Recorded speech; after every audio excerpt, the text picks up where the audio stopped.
అండి, welcome to యాత్ర విశేషాలు. ఈరోజు మా భిలాయిలో కోటి లలిత సహస్రనామ స్తోత్ర పారాయణం జరుగుతుందండి. వెన్యూ వచ్చేసి సెక్టర్ 5లోని వెంకటేశ్వర స్వామి ఆలయ ప్రాంగణంలో జరుగుతున్నదండి. ఈవెంట్ని మా ఆంధ్ర మహిళా మండలి వాళ్ళు చాలా గ్రాండ్గా ఆర్గనైజ్ చేశారండి. మేము ఇంటి దగ్గర ఉదయం 8 గంటలకు స్టార్ట్ అయ్యామండి. ఇక్కడికి వచ్చేసరికి 9 అయింది. ఇంత పెద్దవాళ్ళు కూడా పారాయణంకి ఎంత ఇంట్రెస్ట్గా వచ్చారో చూడండి. ఇక్కడికి రాగానే ఈ టోకెన్ అయితే ఇస్తున్నారండి. దీని మీద నంబర్ కూడా ఉన్నది. మనం ఇంటికి వెళ్ళేటప్పుడు ఈ టోకెన్ సబ్మిట్ చేసేసి మనం ఎన్నిసార్లు పారాయణం చేసాం అనేది కూడా చెప్పాలండి. అలా చెప్పడం వల్ల వాళ్ళకి కౌంటింగ్ ఈజీ అవుతుందండి. కిందన కూర్చోడానికి ప్రాబ్లం ఉన్న వాళ్ళందరికీ కూడా ఇలా చైర్స్ అయితే అరేంజ్ చేశారు. కోటి లలిత బిలాస్పూర్, రాయ్పూర్లో కూడా ఇంతకుముందు జరిగాయండి. బట్ నేనైతే ఎప్పుడూ వెళ్ళలేదు. ఇదే ఫస్ట్ టైం వస్తున్నాను. నేను చాలా ఎక్సైట్మెంట్గా ఉన్నానండి. నాకు చాలా హ్యాపీగా అనిపిస్తుంది. లలిత అమ్మవారిని చాలా చక్కగా అలంకరించారండి. అలాగే ఇరువైపులా కూడా నవదుర్గాలను కూర్చోబెట్టి అమ్మవార్లను కూడా చాలా చక్కగా అలంకరించారు. ఇంకా జనాలు అయితే ఫుల్గా వస్తున్నారండి. టైం అయితే 10 అవుతున్నది. ఇంకా స్టార్ట్ అయిపోయిందండి పారాయణము.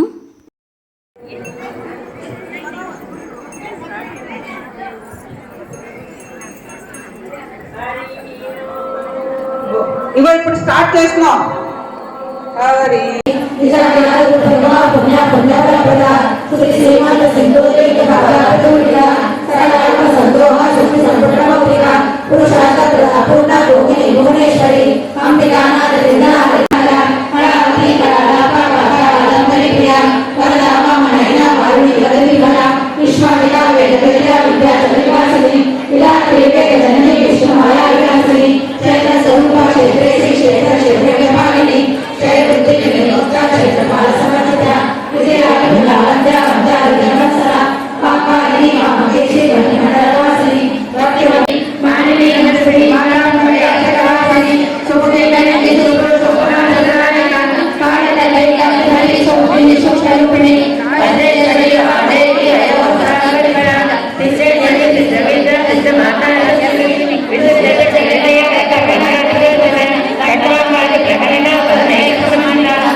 తొమ్మిది సార్లు పారాయణం అయ్యేసరికి 2 అయిందండి టైము. భోజనాలు టైం అయిపోయిందని భోజనాలకు పంపించారు మాకు.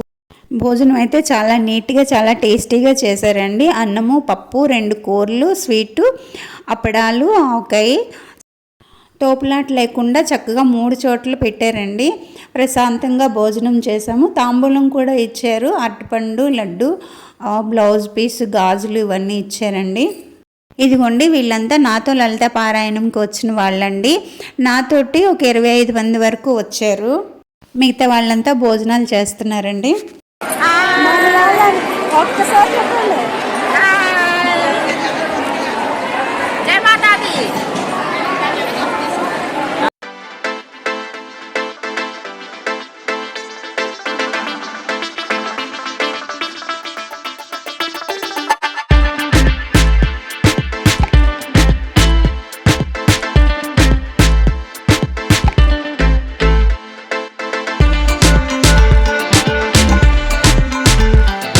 మేము భోజనాలు చేసిన తర్వాత ఇంకొక 3 సార్లు పారాయణం చేసి ఇంటికి వచ్చేసామండి. ఇంటికి వచ్చేసరికి టైం అయితే సాయంత్రం 4:30 అయిపోయింది. చాలామందికి సాయంత్రం వరకు ఉండాలనిపించింది, కానీ కొంతమందికి ఇంట్లో కుదరదు కదా, అందుకని అందరం కలిసి వచ్చేసాము. పారాయణం అయితే చాలా బాగా జరిగిందండి. అరేంజ్మెంట్స్ కూడా చాలా బాగా చేశారు. వీడియో మీకు ఎలా అనిపించిందో కామెంట్ చేసి చెప్పండి. నచ్చితే లైక్ చేసి షేర్ చేయండి. సబ్స్క్రైబ్ చేసుకోవడం మర్చిపోకండి. ఇంకో మంచి వీడియోతో మళ్ళీ కలుద్దాం. అంతవరకు సెలవండి. బాయ్.